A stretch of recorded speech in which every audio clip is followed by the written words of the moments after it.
Welcome to Doctor's Nutrition, and I'm Dr. Jim. And I'm Dr. Janine. We're going to talk to you about something that you may not even think about a lot today. That's iodine deficiency. Yeah, there's tons of symptoms that you can have when you have an iodine deficiency and a lot of problems as well.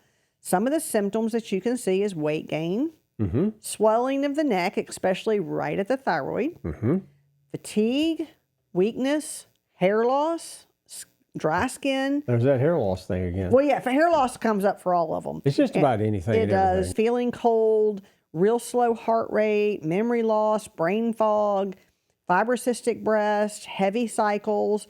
A lot of these symptoms, if you think about it, actually are the same symptoms as thyroid problems, because that's what everybody thinks about iodine deficiency. Well, iodine is the primary organ in the body that does use the iodine is thyroid, but at the same time, there's other tissues that use it as well. There is. Now, there's no doubt that you can actually, when you get not enough iodine, you can get hypothyroid.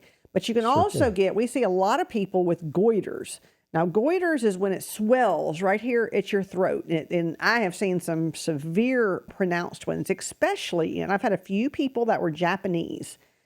And the Japanese diet has so much iodine. I mean, it's extreme. Compared to our diet, it's extreme. Yeah. And their bodies, I was reading an article one time talking about how their body gets very inefficient at using it because they have so much from their diet. Right. So when they come over, of course, to the United States, and then they're not getting as much anymore, and their body's inefficient at using it, they actually develop goiters. Now, anybody can develop goiter. It doesn't have to be somebody that's Japanese, but it can be anybody. And we do see a lot of goiters. We do. So goiters is a huge sign that you're not getting enough iodine. And like I said, in hypothyroid, definitely if you have a low thyroid, it is possible. It's not always. I have seen some people with hypothyroid have normal iodine. That's not the only thing that can cause problems. Right. Now, another problem that nobody thinks about in kids that are not getting enough iodine actually gets cognitive delay in development. Actually, it goes all the way back to mom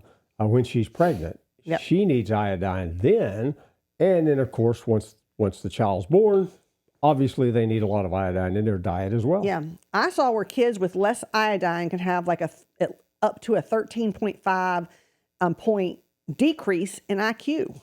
So that's actually kind of amazing when you think about it, that if you don't get enough iodine, and brain development is huge. Yeah. Now, the other area that there's been a lot more research in the last probably 10, 15 years is the breast. They actually say the breast has a lot of iodine receptors, just like the thyroid. It does. We've used iodine a lot of times when people complain about, especially our female patients that are complaining about even fibrocystic breast. Right.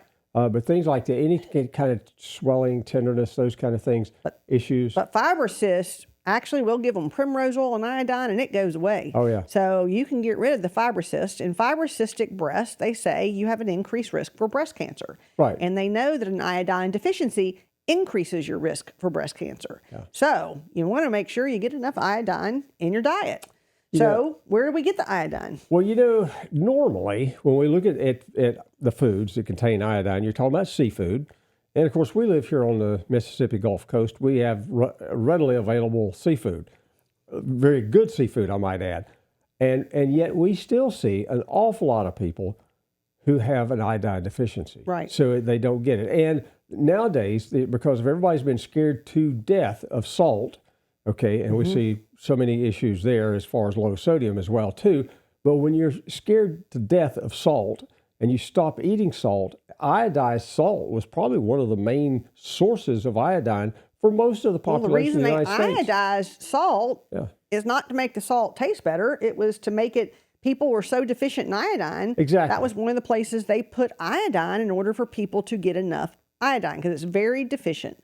And that's why they iodize salt, is so that to make sure people get their iodine. But a lot of people have went away from iodized salt, including us. I mean, we do either Celtic salt or Himalayan salt or something like that, but we make sure we take our iodine. We take iodine as well, though. Some of the people that are at risk for an iodine deficiency are people that don't do iodized salt, people that don't eat seafood. I mean, your pregnant women, because they have a little bit higher need. And you're vegetarians, because vegetarians don't eat seafood. Vegetarians and vegans, if a vegetarian eats enough seaweed, then yes, they can get enough iodine, because seaweed is actually a very, very good source of iodine. But a lot of people don't like seaweed, but it is a way a vegetarian can get enough iodine. I couldn't be a vegetarian. I know. I'm sorry. I know. I don't like I don't like seaweed. I've tried it. You know, everybody keeps telling me what I'm missing, and I'm thinking, yeah, I know what I'm missing. But anyhow, needless to say, that's one way of getting it. And I talk to a lot of people that just love the stuff. If you eat those certain foods, you can get enough. But how do you know if you don't have enough iodine? The simple way that we do a lot of is, and we have a lot of people come in and asking about iodine because maybe they've done what they call the patch test, which is they'll take like betadine or something, or iodine, and they'll put it on a patch of skin and see how fast they absorb it. Because the more your body needs it, the more absorption you're going to get. And that's kind of a if you will, a little bit of a way to tell. But when they dig in and look at the actual body's ability to contain it, that's going to be down to your blood work. Right. You can do a simple blood test that actually looks for iodine. And although when you look at research will say that iodine deficiency is rare. I disagree. That's not what we find. No. And we are on the coast. So we're around, I mean, a lot of the people, we do blood work from people all over the country. But we have a high concentration, of course, from the coast because we're here. And you would think because we are on the coast and people do eat more seafood that you would see a higher level of iodine. And that is not what we're seeing. See an awful lot of the people here that don't eat the seafood. I can say almost everybody we check just about is low in iodine. So it's something that we see a high deficiency. I think they don't know how high the deficiency is because it's never being tested. If you don't test it, yeah, it's normal. You know, and that's something that we see with iodine tests. But when you look at it, when we test it and we look at the values, and then we go back and start digging through the literature and research, it's like, okay, what is an adequate amount of, say, iodine? It's way different than what the lab reference ranges are using. Yeah, it's a lot more. In other words, there's this is going back in data, 50, maybe 75 years ago when they're seeing a lot higher concentration of it, and because of the iodized salt. And today, because the way the labs do their reference ranging, where they kind of make a bell curve out of it, sample the population, and look around, population's pretty bad off. So when you see that, we see an awful lot of folks that, yeah, they might be in the low end of the range, and if you're in the low end of the range, we you're actually okay, see a lot of people out of the range. We see a lot. I really do. I see a lot that are out of range because we do a lot on people that are really concerned about their thyroid. If they're hypothyroid, they want to make sure it's not an iodine deficiency. And we can always add it to any of our panels because it's not on a panel because the cost on that iodine test is not expensive. It's like $65, but it would make our panels cost a lot more. And so that's why it's not on every panel. But it is a very good thing to check, especially if you do have some of this, if you have fibrocystic breast, if you have hypothyroid, if you have definitely 100% if you have a goiter. Oh, definitely. You need to actually have it looked at. And so that is one of those things that on an iodine deficiency, people think it's real rare. I don't think so. So we disagree with that. But it is something that is very easy to supplement if you do have a deficiency. It is really easy. And one of the problems I see with a lot of people is they start taking these huge amounts of iodine.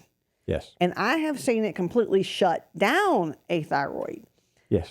Too much iodine can shut the thyroid down. So don't just go take massive amounts of iodine. You can take a lower amount of iodine. We use a product called triiodine where it's like 6.25 milligrams.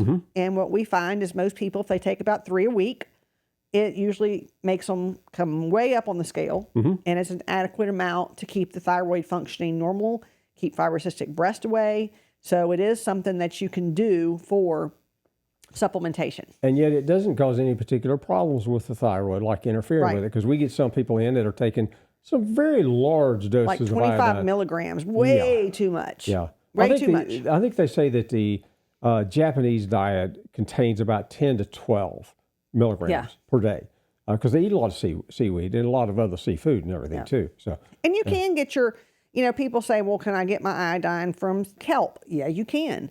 You do want, if you're going to take kelp capsules, you want to make sure you take a capsule that tells you how much iodine you're getting. Right. Because you want to make sure it knows the amount of iodine in it.